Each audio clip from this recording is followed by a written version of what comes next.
I want to start this by telling you how I screwed up last year.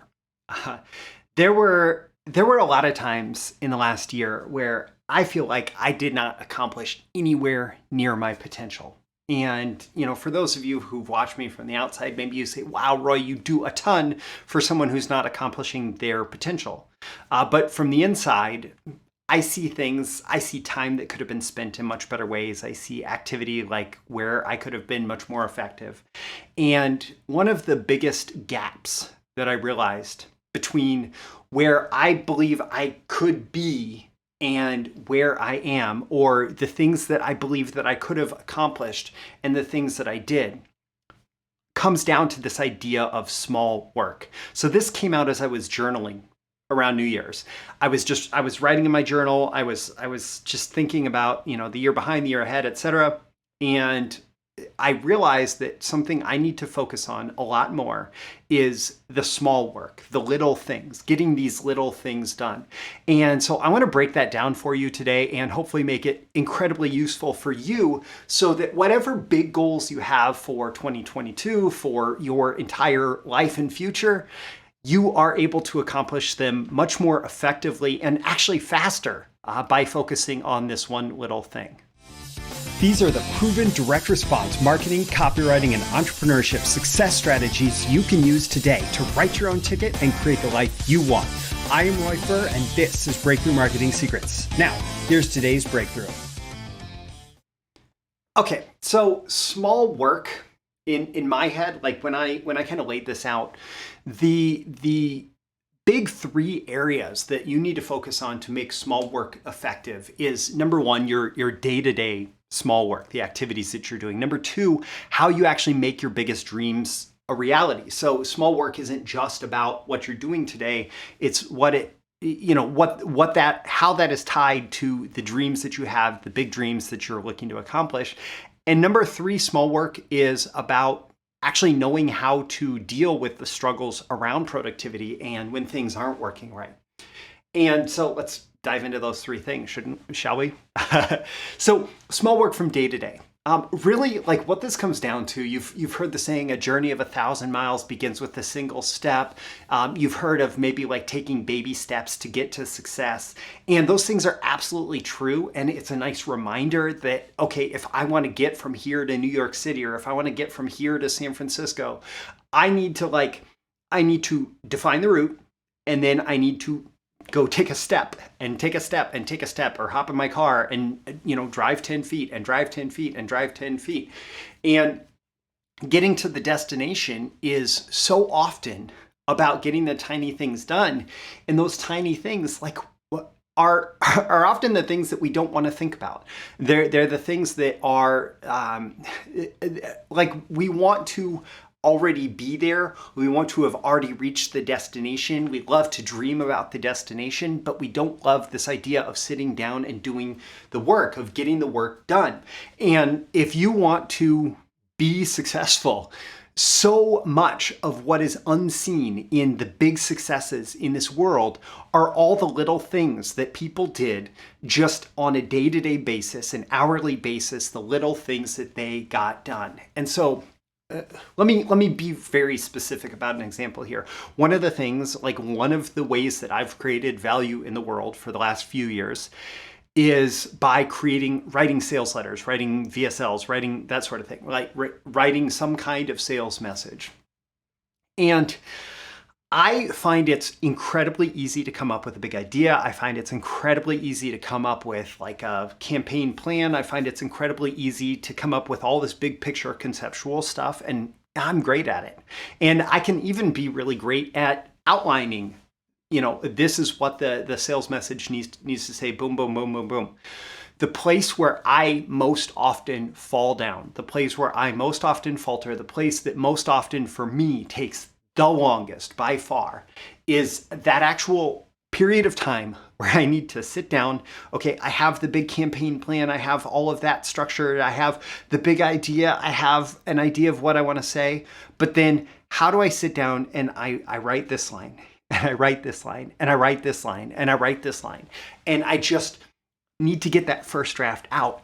And So often, if I have struggled to actually complete a project, it is because I'm struggling on that day-to-day implementation, that daily tiny action, that sitting down and starting to hit keys on the keyboard and like being accountable to myself, being accountable to whoever I'm writing this for, if it's for a client, being accountable to actually implementing the little tasks, the tiny tasks. And for you, like maybe it is this type of thing, maybe it's copywriting, maybe it's something else, maybe it's who knows what it is, right? Like that's not the point. The point is we have these big projects or these big outcomes that we're trying to finish or achieve.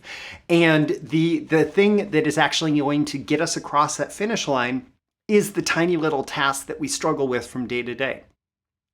And so when it comes to this small work, like this small work, it is just about doing the work, sitting down and getting the little task done. And most often that's going to require you to set an implementation intention. So for example, for today, my implementation intention looks like I have a couple things that I need to get done in the morning, and I have a couple things that I need to get done in the afternoon. I am currently recording this in the morning. I'm going to complete the tasks around this episode in the morning, and I'm going to get those things done. And then I have these couple tasks, including a scheduled task in the afternoon that needs to get done. And that's what small work looks like from day to day. It looks like I have a time set on my calendar, and sometimes that can be I have the morning to get a couple tasks done. Sometimes it can be this thing needs to get done within this hour window or this 30-minute window or whatever that is. But it's about saying, okay, these things need to get done at this time and actually scheduling them and then actually showing up and implementing, doing the small work on a day-to-day basis. That's going to be how you achieve whatever goal you want to achieve, how you get to whatever destination you want to get to. You have to do the small work. But then you say, okay, so there's this little task that I need to do, but how does that have to do with like creating this big dream? Well, right around New Year's is a time where we think about, okay, what do I want the next year to look like? It can be a time where you maybe make some changes, where you pivot, where you do come up with that long-term vision of where you want to be. And that's great as long as you're able to connect the dots between, okay, I want to be here, but I'm here. How do I get from here to there, right? And the way that you do that is really you just look at the big thing that you want to accomplish and you start to work backwards. Okay, what can I do to get me closer? So let's say I decide where I want to be in 3 years. Okay, so what's going to get me closer to that if I accomplish it in the next year? Or let's just stick with this year. Let's stick with, okay, it's the first full week of January 2022. What do I want to be true by the end of 2022? Okay, so that's the destination that I'm looking to get to. Okay, so what can I do during this quarter? Let's just break down in common calendar terms, right? What can I do during this quarter, the first 3 months of the year, that will have me on track to that thing that I want to have be true by the end of 2022? Okay, that's what I need to get done this quarter. Okay, in order for me to accomplish that this quarter, what can I get done this month? Or what do I need to get done this month to be on track? So if there's 3 months in the quarter, what do I need to do in January to be able to be on track by the end of the first quarter so that I can deal with the other stuff in quarter 2, quarter 3, quarter 4 to get to my 1-year goal? And then, okay, there's this month, there's a certain number of weeks in the month. What do I need to do this week to achieve that monthly goal? Okay, so I need to get these things done this week in order to be on pace for my monthly goal. And then what do I need to do today to be able to get those things done this week? And so if I look, once I have done this adequately, especially if I'm focused, this really works best not if you try to imagine all the things that you want true in your life, but if you really focus on, okay, what is my top 1 priority or my top 1 to 3 priorities for what I want to be true by the end of the year? And then you break each of those things down and you prioritize what needs to be done on a quarterly basis, a monthly basis, a weekly basis, and a daily basis to get things done. And By the way, you don't need to plan every day of the year this way. What you do is you can plan out this quarter with you can plan out, okay, here are the general things that I want to do during each quarter. Here's the general things that probably have to get done each month. Maybe you start to think about what has to get done for every week of the year. But really, if you understand what needs to get done on a monthly basis and you have a realistic expectation and a realistic knowledge of what that's going to be, then you can start to, on a monthly basis, you can start to plan out, okay, these weeks, this needs to get done. And on any given week, these days, this needs to get done, and how that fits within your schedule. But if your schedule is more full, you might need to be much more planful about, days, months into the future. Or at least blocking out time for, okay, my number one project gets this time on these days every week of the year, right? Like whatever that's going to require. But basically, the way that you're going to make your biggest dreams a reality is you look at that destination and then you start to map out the path of where you need to go in order to get to that thing. And all of that mapping out the path, it does have to translate into what, again, topic of this episode, what small work needs to get done today in order for me to be on the path to get to that big goal that I have set for myself. And then, everybody has a plan until they get punched in the face. One of the most brilliant things that Mike Tyson has ever said. When you struggle to be productive, okay, I fell off today. I fell off today. I didn't get today's work done. That means I'm off track for the week. I'm off track for the month. I'm off track for the quarter. I'm off track for the year. I might as well give up, right? Oh, no. I hope you listened to my interview with Peter Shallard a couple episodes back. It was a special New Year's Day episode. He talked about the concept of splitting and how, especially people who have more of an entrepreneurial type personality, like we are very subject to this. Like everything has to be going perfectly or else everything is blowing up. And it's this whole idea of, okay, I'm on. Oh shoot, somebody threw me off or something threw me off. Suddenly, like the whole week is wrecked. And that is, that's a recipe for disaster. And oftentimes we can set ourselves up for disaster because what we do is we set ourselves up for disaster by having this like expectation of perfect performance 7 days a week, 52 weeks a year, right? Like we have this expectation to be perfect all the time. And as soon as we fall off, as soon as something happens, right? I remember a couple of years back, we had this January that was like the January that that disappeared because one by one, all of our kids got the flu. Then one of them had a really bad infection and like pneumonia from the flu. And it was a month where everybody was sick and I got sick too. And like everything just completely fell off.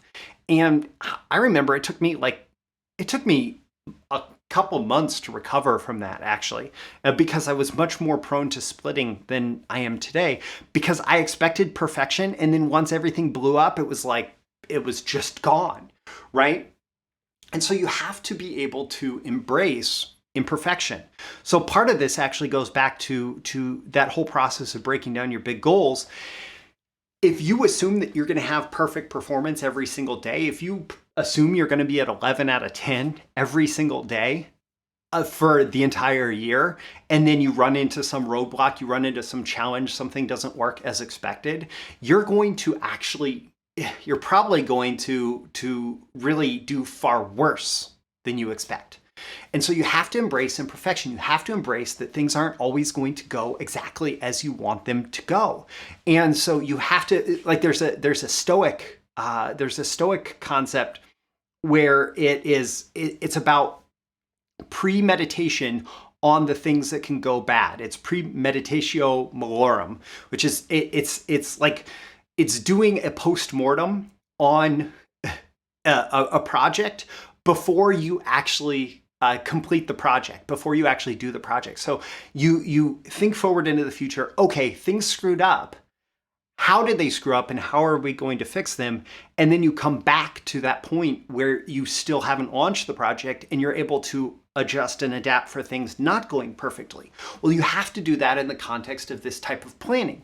And that's what you're going to do inside the small work. You're going to embrace that things won't always go right. You're going to embrace that you are imperfect, that as human beings, we are imperfect and our best laid plans often screw up. And it's going to be okay. We just need to accept that that's going to be a reality and expect ourselves, like Peter Shallard talked about in the interview a couple days ago, we have to expect ourselves to perform at like a 7 out of 10 level, not an 11 out of 10 level. And if we are able to consistently hit 7 out of 10, we're going to make a ton of progress. We're going to actually build something. And then some days we're going to be at 7.5 or 8 or even 9 or 10 out of 10. But if we expect ourselves to continuously perform at 7 out of 10, and then we do better, that's awesome. If we do a little bit worse, there's room to make it up. And that's how we're going to achieve things. And it is all going to come down to the small work that we do on a day-by-day basis. And when you are struggling to be productive, one of the worst things that you can do is get caught in that negativity loop of, oh man, I screwed up, et cetera, et cetera. It's to embrace and cultivate positivity. Like, oh man, things didn't go that well. I'm thinking about this for myself for the last year. Oh, things didn't go that well last year. There were a lot of places where you could have improved. It's okay. I love you anyway, Roy. Like, you're okay. You're going to be okay. And, none of us are perfect. That's completely accepted and expected, and it's okay. And you can learn from that and you can do better. And so you cultivate the positivity even in the midst of like feeling, like negativity about things not being how you plan them to be. And then what it comes down to, so we've embraced imperfection. We're cultivating positivity around even our struggles to be productive. We're loving ourselves anyway, like no matter what, and then do something. And this is where it comes all the way back around to small work. If we've broken down our goals and we have tasks that we need to get done, oh man, I screwed up. So what can I do? Oh, I can go back to the small work that needs to get done. I can go back to these little tasks that I plan on a daily, weekly, monthly, quarterly basis so that I can still achieve the big goals. And maybe things aren't going to happen on the exact timeline, or maybe I'm going to be able to catch back up on the timeline, or maybe I'm even going to get ahead on the timeline because there's going to be times where everything goes better than expected. But again, it all comes back to doing the small work, focusing on that small work. And yeah, it's incredibly powerful. It's a focus of mine this year. And I wanted to share it with you because, just sitting down and knowing the things that I need to do this morning have me very much on task for what I need to accomplish this week, this month, this quarter, and this year. And if you'd like to check out that interview with Peter Shallard, I'll make sure to include a link to that in the description. Also, that interview, he actually talks about an offer for new Commit Action coaching members where you can get a discount on your first month's membership as you get started as a Commit Action member. So make sure to check that out as well. I'll include a link. You'll be able to link through to all of that. And one other thing that I'm doing for people who are in my universe is inside the BTMS Insiders Facebook group. I'm doing these, essentially they're small work productivity challenges where I'm actually challenging people to define what they need to do on a daily basis and put that time on their calendar on a daily basis for when they're actually going to do things, to set that implementation intention and to get people to accomplish those things. Tied to a public declaration of, hey, I am doing these things and I am getting these things done. And it's become part of the BTMS Insiders Facebook group, at least recently. And I have another one of those coming up next week, actually. And so if you are a BTMS Insiders member, or if you'd like to join it for all the training, this is another benefit. If you actually win the productivity challenge, if you're selected as the winner, you also get some free consulting time with me. So I'll include a link to BTMS Insiders in the description with this episode as well. That's my marketing training library, or copywriting and marketing training library, kind of like Netflix, but for copywriting and marketing. So you pay one low monthly fee and you get access to everything. I'm Roy Furr. This is Breakthrough Marketing Secrets. I always aim to just drop tons of value bombs throughout these episodes. I hope I've done the same here. You can let me know that I did with a like, with comments, etc. And I will catch you again in the next episode. I'll see you soon. Bye. Thank you once again for tuning in to this daily episode of Breakthrough Marketing Secrets. Remember, check out the links with this episode for even more value. Now make sure you like, comment, share, subscribe, and engage in every way you can to keep this show going and growing and delivering daily value to you. I'll catch you soon for your next big breakthrough.